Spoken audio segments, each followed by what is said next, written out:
Welcome back, everybody. Mr. Johnson with you once again. This is a lecture on dissociation equations, solution conductivity, but more so actually on how we can calculate what the molarity of a solution will be when it's been diluted or when two solutions have been combined. Much of what you're going to hear me talking about today should sound and feel familiar to you. We're wanting to review some key concepts about molarity that we already know and apply some skills we have around molarity to this dilution situation. All right, we should know that the concentration of a solution is most commonly measured through molarity. There's other ways to measure concentration. Molarity is the most common. And we don't know that molarity is the number of moles of the solute, that which is dissolved, in the volume in liters of the solution. It is the moles of solute divided by the volume in liters of the total solution. Not the volume of the solvent, but the total solution, because the solute does contribute a little bit to the total volume of the solution. We should know that if you add water, let's say water is the solvent of a solution. If you add water to a solution, you will increase the total volume of the solution. You'll increase the value of the denominator. There won't be any more moles of the solute, and that solution would have a lower molarity. It would become diluted. Adding water, if that's the solvent of a solution, to a solution decreases the molarity and dilutes it. If, on the other hand, more solute were added to a solution, no more solvent were added, more solute were added, or the solvent were evaporated, the volume of the solvent were to decrease, that would increase the molarity or concentration of the solution. We would say it becomes more concentrated. The bracket symbol, this highlight in red, is telling us that the bracket symbol is a common way to express molarity. So if, for example, we were to say, what is the bracket HCl, question mark, that's saying what is the concentration. Again, the formula of a substance in brackets represents its molarity. And I apologize for not orienting you to where we are in our book. We're on page 430 of our textbook, or 438 of our ebook, and I've just flipped the page now to 439 of the ebook. We're going to do a couple practice problems. I'll do the first one with you real slowly, and then I'll suggest you try practice problem 3 on your own, and then you can come back and compare your solution to mine. So I'm going to take you to my whiteboard and show you how to do practice problem 1. All right, here we go. We got a 50.0 milliliter sample of 0.100 molar sodium hydroxide that was diluted by adding 30 milliliters of water. So a 50 ml solution by adding 30 mils will become a total volume of 80 milliliters. The total volume will be 80 milliliters. What's the resulting concentration of sodium hydroxide? There's those brackets. What's the resulting molarity? Molarity being moles per liter. All right. To do a dilution problem, the first step is to figure out how many moles of solute there are in the original solution. So moles of solute at first is the first step we take. Well, if we know the molarity of a solution and its volume, we can use dimensional analysis or algebra to find the number of moles. 0.100 molarity is 0.100 moles of NaOH per 1 liter of solution. That's what 0.1 molar means. With liters in the denominator, if we multiply by the volume, and we've done this before, liters will cancel and we'll be left with moles. So we convert 50 milliliters to liters in our head, divide 50 by 1,000, it's 0.0500 liters of solution. Liters cancels, as a moment ago we had expected it to. And the product of 0.1 and 0.005 is 0.000500. 0.000500 moles NaOH. The second step of a dilution problem is to divide the moles of solute by the volume that the solution ends up being in the end, by the total volume of the now more diluted solution. Well, 50 milliliters plus 30 milliliters is 80. This 0.00500 moles of sodium hydroxide is now in 80 milliliters, not 50, or in 0.08 liters. So we now divide the moles of solute that were in the original solution by the new total volume, which is 0.0800 liters. And when I go to my calculator, I get 0.0625 molar, or molarity. It makes sense that the molarity would be less than it was to begin with because we've added water, we've diluted it. And the factor by which the molarity decreases, 0.1 to 0.0625, is the factor by which the volume increased, 50 to 80 milliliters.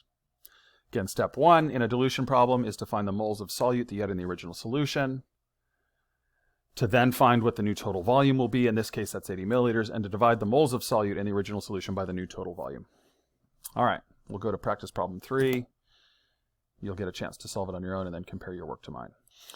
3 asks, a student dissolves 0.25 grams of calcium nitrate in 100 milliliters of water. A 50 milliliter sample of this solution was diluted to 75 milliliters. What was the final concentration? A couple things about this that are different than the first problem.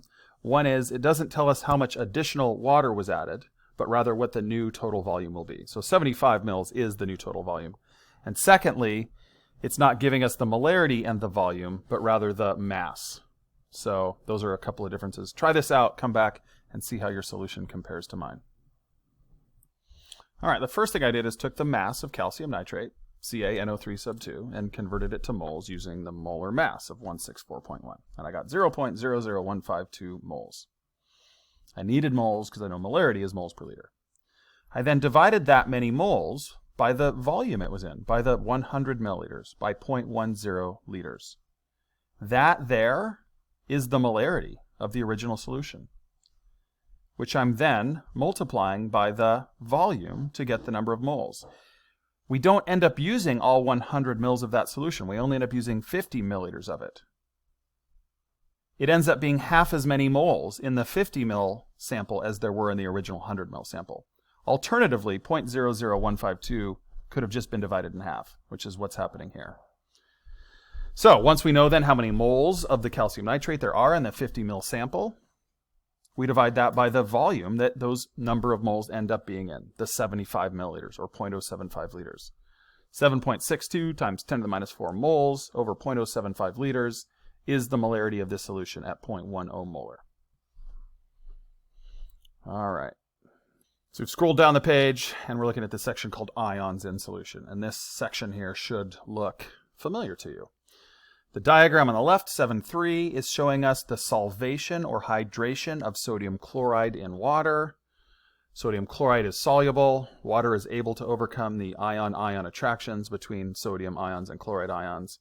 And when that happens, the water molecules will surround the ions, and the negative side of water, the oxygen side of water, will point inwardly and be attracted to the positive sodium ion. And then the chloride ion is also surrounded by waters, but they're flipped around. And that's something we've seen before. You are not expected to know necessarily how many water molecules will surround any particular ion, but it's usually 4, 5, 6 in there. All right, off to the right in pink, we see a dissociation or an ionization equation that we've done before, that we've learned how to do before. If a substance is dissolved in water and it's soluble, the ions, if it's an ionic compound, will separate, dissociate, and this expression is reflecting that. Hydrochloric acid dissolved in water dissociates or ionizes into hydrogen ions and chloride ions. Remember that when you write an ionization equation, you do include the charges on the ions on the product side. They're not explicitly shown on the reactant side, but they are on the product side. And because both are dissolved in water, we give both ions the subscript aqueous. For a compound like calcium chloride, where there's one calcium ion and 2 chloride ions, that 2, by the way, in CaCl2 should be subscripted, will dissociate into 1 calcium ion for every 2 chloride ions.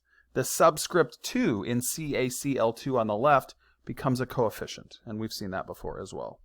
And both charges are present. The calcium ion is a 2 plus charge, and each of the chlorides is a 1 minus. So these, again, are dissociation or ionization equations or expressions for ionic substances dissolved in water. So I flipped the page, taking a look at this quick check, and I'd like you please to do the quick check number 2 highlighted in yellow. Write out the balanced dissociation equation for ammonium sulfate when it's dissolved in water. Do quick check 2, please. Come back and see how your answer compares to mine. All right, I added a little AQ to the ammonium sulfate because if it's going to dissociate, it's got to be dissolved in water. So reactant side, I added an AQ to NH4 sub 2SO4. Product side, 2 ammoniums dissociate for each sulfate, so the subscript 2 for ammonium becomes a coefficient. It's a 1 plus ion. It's dissolved in water. And then 1 sulfate, again for the 2 ammoniums, it's a 2 minus ion, also dissolved in water. So there it is. All right, just scroll down, and this next section is about calculating the concentration of individual ions, or of each ion in an ionic substance when it dissolves in water.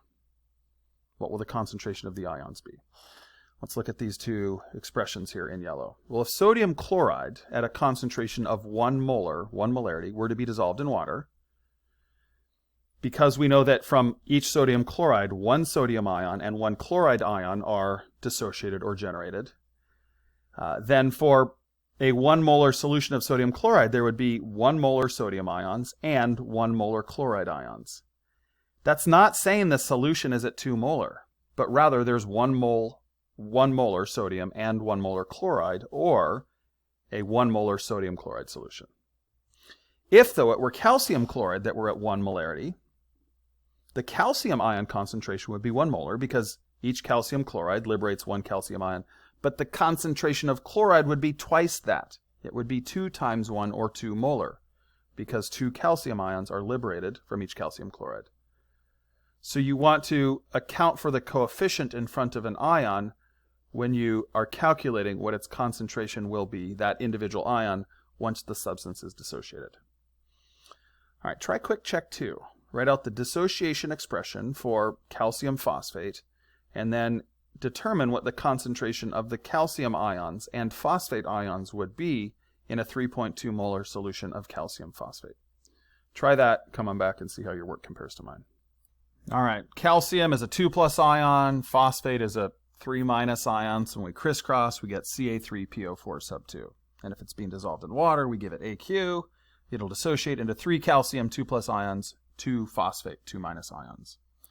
The concentration of calcium phosphate is 3.2 times 10 to the minus 3. Then the concentration of calcium ions will be 3 times that, for there are 3 of them per calcium phosphate, 9.6 times 10 to the minus 3. Phosphate's concentration should be twice 3.2, and that's going to be 6.4 times 10 to the minus 3 molarity. So I've flipped the page. I'm now looking at the practice problems toward the bottom of page 433 in the textbook, or 441 of the ebook, and I'll do practice problem 1 with you. It's asking us to calculate the concentration of each ion in the following solutions, assuming no reaction occurs. So we've got a 35 ml sample of 0.2 molar nitric acid added to 75 milliliters of 0.15 molar aluminum nitrate. We're going to end up with nitric acid and aluminum nitrate in the same solution together.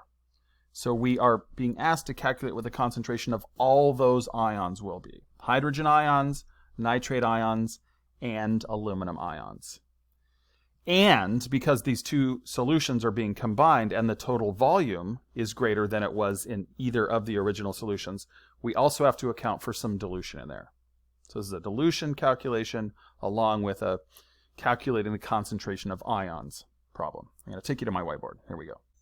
The first thing I did is took the molarity of each of the solutions, 0.2 molar nitric acid, 0.15 molar aluminum nitrate, and accounted for what the concentration of the ions would be once they're dissociated. So I kept hydrogen and nitrate's ion concentration the same because they're a 1-to-1.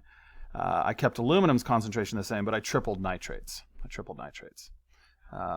Next thing that we need to do is for each of these ions, there's not 4, there's actually 3 because nitrate's in 2 substances, is figure out what the concentration of each ion will be when the 2 solutions are combined. When the hydrogen ion, for example, is no longer in a 35 ml sample, but is in a 35 plus 75 ml or 110 ml sample. So I'll do this for hydrogen slowly, and then I'll show you what it'll look like for the other 2 more quickly. We go 0.20 moles of H per 1 liter. And we multiply that by the volume that the nitric acid was originally in. We want to figure out what the number of moles of hydrogen ions was to begin with. So I multiply by 0.035 liters. And if I were to multiply this out, I would get the number of moles, which I could then divide by the new total volume. The new total volume, by the way, will be 35 plus 75, which is 110 milliliters, or 0.110 liters. But instead of multiplying it out and then dividing, I can just put the new total volume underneath 0.035. This is a common shortcut. Putting the original volume up top, which basically converts to moles, and then dividing by, or putting underneath the new total volume, which converts moles back to molarity. So I'm going to put underneath 0.035, 0.110 liters. This is the original volume. That's the new total volume. That's the easiest way to account for dilution. this will be the concentration of hydrogen ions once the two solutions have combined into a total volume of 0.110 liters. Now I'll do that for the other three ions, the nitrate in nitric acid, the aluminum in aluminum nitrate, and then the other nitrates in aluminum nitrate. I'll pause my video so you don't have to watch me do that, and we'll see how it all looks. So I should get the same molarity for nitrate ions as hydrogen ions because they're in the same compound together, and they're both 1-to-1, 0.063 for nitrate from the nitric acid. The original concentration of aluminum ions was 0.15 molar. I multiply that by its original volume, 0.075 liters, and divide that by the new total volume, get 0.1 molar. Same thing for nitrate, except that nitrate starts out at 0.45 molar because there's three of those, and multiply it by its original volume and divide it by its new total volume and get 0.31 molar. And it should be 3 times aluminum. With the rounding in sig figs, 0.31 is essentially the same as 3 times 0.1. All right, so that would be our final answer, except that we should combine the concentrations of the nitrates from the two solutions because they're now in solution together. So to 0.063, I add 0.31 molar. And the final answer, or concentration for nitrate, 0.063 plus 0.31 is going to be 0.37 molar, 0.37 molar. So that's for nitrate, box that. That's for hydrogen, box that. And that's for aluminum, box that. So I would recommend that you now try practice problem 3 on this same page on your own. Same kind of problem. You'll calculate the concentration of each ion in the solution. Same steps. The difference, though, is this time you're given the names of these compounds, not their formulas. You'll have to find those first and then do everything I just did. So give that a shot. Come on back and see how, again, your work and answer compares to mine. All right, I began by writing out the dissociation or ionization equations for potassium phosphate and potassium oxalate. 3 potassium ions, 1 phosphate ion, 2 potassium ions, 1 oxalate ion. I tripled potassium's molarity from 0.1 to 0.3, kept phosphate at 0.1 due to the ratio, doubled potassium's concentration down here in K2C2O4, and kept oxalates the same, again given the ratio. So these are the concentrations of each of these ions in their original solutions, 0.3, 0.1, 0.4, and 0.2. I then took each of those concentrations and accounted for the dilution that happens, 0.3 molar potassium ions, or 0.3 moles per liter, multiplied by the original volume that ion was in, 50 milliliters or 0.05 liters, divided by the new total volume, 0.17. Did the same thing for phosphate, except its molarity started lower, times 0.05 over 0.09, 0.056. Did the same thing for potassium in the other compound, oxalate in the other compound, using 0.04 over 0.09 because their original solutions were in 40 mils, not 50. Combined the two potassium ion concentrations and got a final concentration of 0.056 molar for phosphate, 0.35 for potassium, and 0.089 for oxalate. All right, we're almost done, folks. Last little topic here. I have flipped the page 434 of the textbook, 442 of the ebook, looking at the section titled Electrical Conductivity of Solutions. Although we will learn far more about this and how this happens, how this works in our last unit, electrochemistry. Because we're talking about solutions right now, I just want to make it clear, remind you that solutions can conduct electricity. Solutions can conduct electricity. If a solution has dissolved ions in it, has an ionic compound that dissolves and dissociates, then that solution will conduct electricity. In blue here, if a compound, when dissolved in water, conducts electricity, then we say that that compound is an electrolyte. What are electrolytes? Primarily soluble ionic compounds and strong acids, which we'll talk more about later. If the substance conducts electricity well, it's considered a good conductor or a strong electrolyte. If it conducts but not very well, it's considered a poor conductor or a weak electrolyte. Those aren't terms we use very often. And if a substance doesn't conduct at all, it's considered a non-electrolyte. Those would be ionic substances that don't dissolve at all, or molecular substances that dissolve but that can't conduct because they're not charged. Again, we'll learn more about this later, but the charge is carried through the solution by the movement of ions. By the ion's ability to move in solution, electricity is conducted. And again, we'll learn more about that later.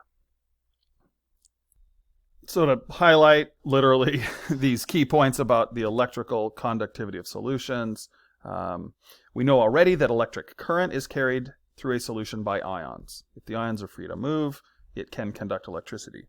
The more ions there are, the more of the solute that's added, or the more that can dissolve, because the solubility is higher, the higher the solution's conductivity. The higher the concentration of ions, the better that solution can conduct electricity. Soluble salts, soluble ionic compounds, and soluble hydroxides, which are really just soluble salts, because they dissolve in water, conduct electricity well. They have high conductivity. Salts, though, with low solubility, that don't dissolve well, that won't result in a very high concentration of ions, are not very good conductors. They'd be considered weak electrolytes. And salts that don't dissolve at all, insoluble salts that don't dissolve at all, would be considered non-electrolytes. There are some molecules, some polar molecules, that will dissolve in water. Although they're soluble, because they're not charged, and they don't have positive and negative charges, because they're not charged, they cannot conduct electricity. Soluble molecules, soluble molecular compounds, do not conduct electricity. But the exception to that, I said do not, usually don't. The exception to that are molecules that are either acids or bases, which we will learn far more about in our acid-base unit. I'd like you to know, this is just a tiny seed to plant, that there are strong and weak acids and there are strong and weak bases. Strong acids and bases are referred to as being strong because they completely ionize or completely dissociate. They contribute lots of ion to solution. Strong acids and bases, because they ionize, are good conductors. What weak acids and bases are acids and bases that do not dissociate much or well at all, therefore don't contribute much ion to solution, and therefore are considered weak conductors or non-conductors. So, again, those are all things that will make more sense later. Just wanted to plant that seed one more time. That's it, folks. Thanks for hanging in there. Hope you enjoyed this. Good luck with whatever it is you're about to do. Be strong. Make the world a better place than it already is. Bye-bye.